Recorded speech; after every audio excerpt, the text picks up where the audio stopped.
All right, geometry. We continue our work on Standard 5 using logical reasoning to construct proofs of congruent triangles.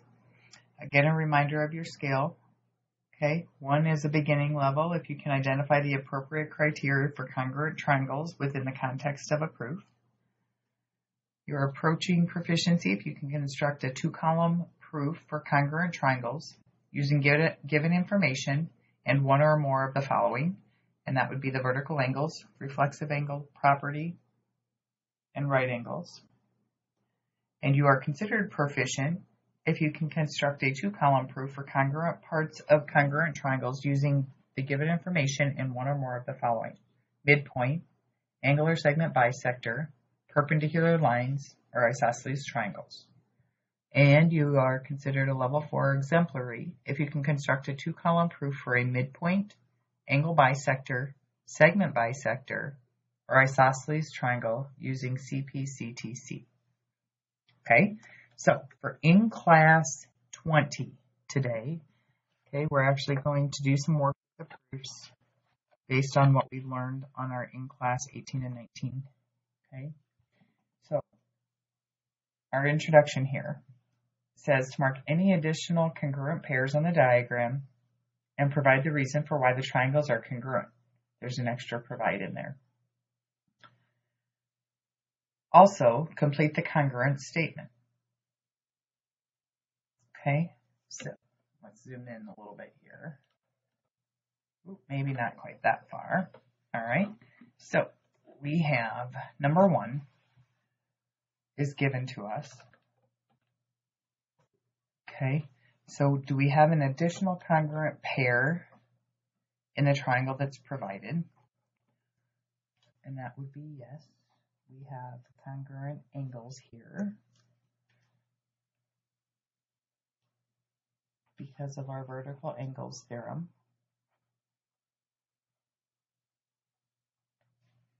Okay, once we have that, we have side angles side on both triangles. So our congruent statement would say triangle VYZ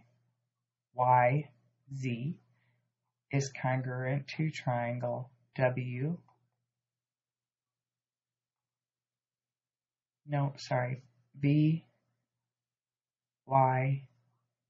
So V is the segment that's not marked with the double, so X. So triangle XWZ.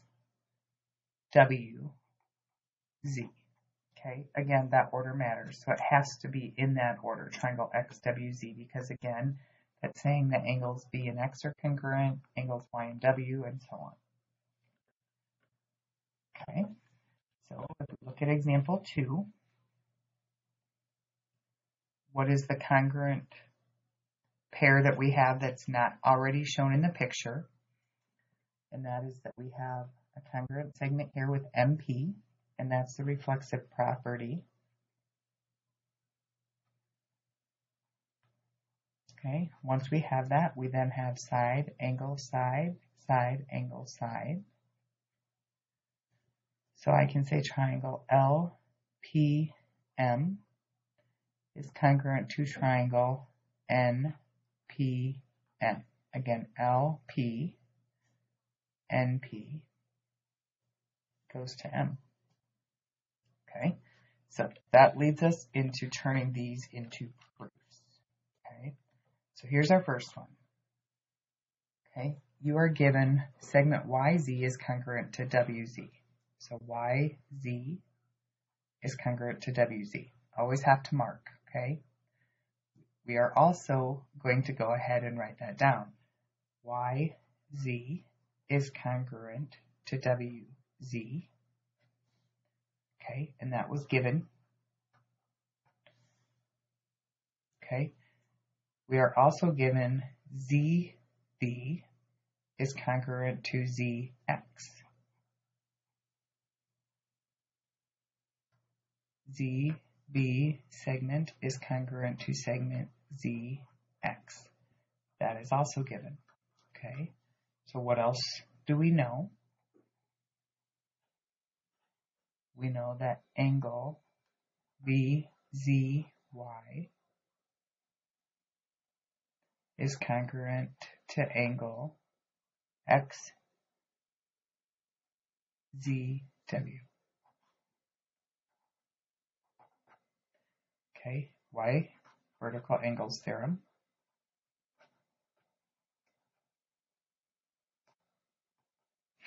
Okay, so this is a side, congruent side, this is a congruent angle, and if you go look at the triangle, we have side, angle, side, side, angle, side. So we can then say that triangle VYZ, which is the proof, is congruent to triangle XWZ because we have side, angle, side. And that completes the proof. So while proofs can seem a bit scary and intimidating, we've broken it down along the way to get to this point, so continue to do that. Okay, next example. Okay, angle MPL is congruent to angle MPN. Okay, so write that in. Angle MPL is congruent to angle MPN, and that's given. Okay, we are then given that segment LP is congruent to segment NP. LP is congruent to NP. Okay, so those are the givens. What else? What additional congruence do we see? That segment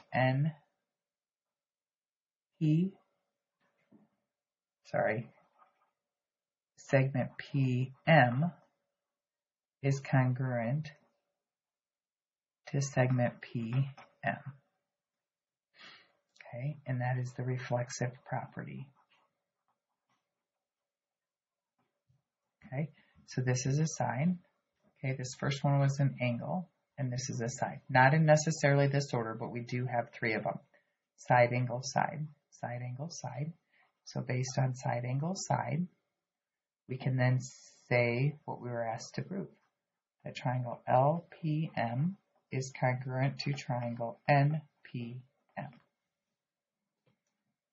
And you just completed another proof.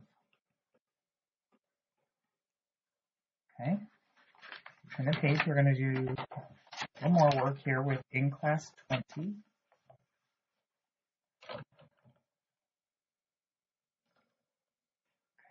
zoom out so we can get this whole thing. Okay, this left side. So more about proofs here. Okay, so mathematicians are expected to justify their work. Okay, one process used for this is called, you got it, proof.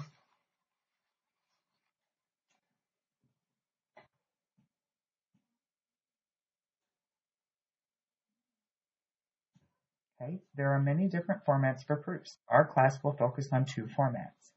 We have flowcharts, and we have two-column proofs. Okay, the goal is to support a geometric idea with a complete explanation. So parts of a proof. Okay, we have given statements is what we start with, which is information we are told to be true. Right? We are given that information, so we're told it's true. Okay, then we have a proof statement. Right? If you look back at the examples that we just did, okay, we had given information, and then we had proof. All right, so proof statement. Okay, the goal of the proof. Okay, and then we have statements that are made. And this is information that is true and also helpful toward the goal.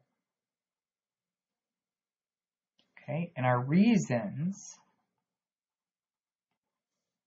are justifications for why each statement is true. So I'll give you a minute here.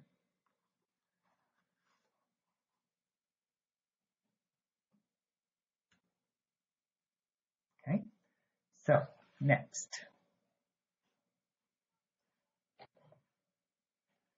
Okay, givens can go here if they require some, what kind of knowledge to be useful, some extra, not much space to write in there. Givens can go here if they require some extra knowledge to be useful. Think statements about midpoints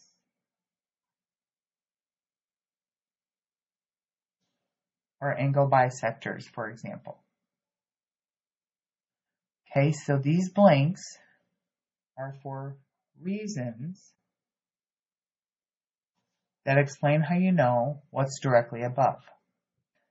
Think given or definition of midpoint or vertical angles theorem, for example. Okay, these are just some examples to think about. Okay,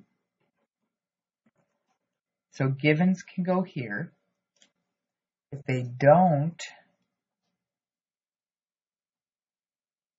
require extra knowledge to be useful. Okay, so the givens can go in the box if they don't require extra knowledge to be useful. For our first proof, these will be statements about congruent segments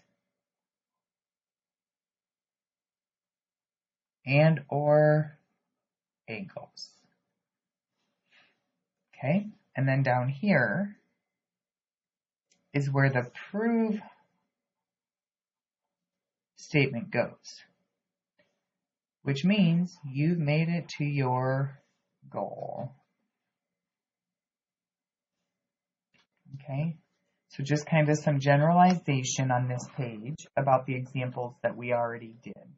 Okay, so a little bit more generalizations for in class 20, okay, before you go to work on the homework, okay, after looking at the two examples of what we already did. So this second page here is a generalization for what goes here and here for you. Okay, so you should now, let's see, double check I didn't, yep, next page is in class 21. Okay, so that means you should now be able to go ahead and work on your in class 20.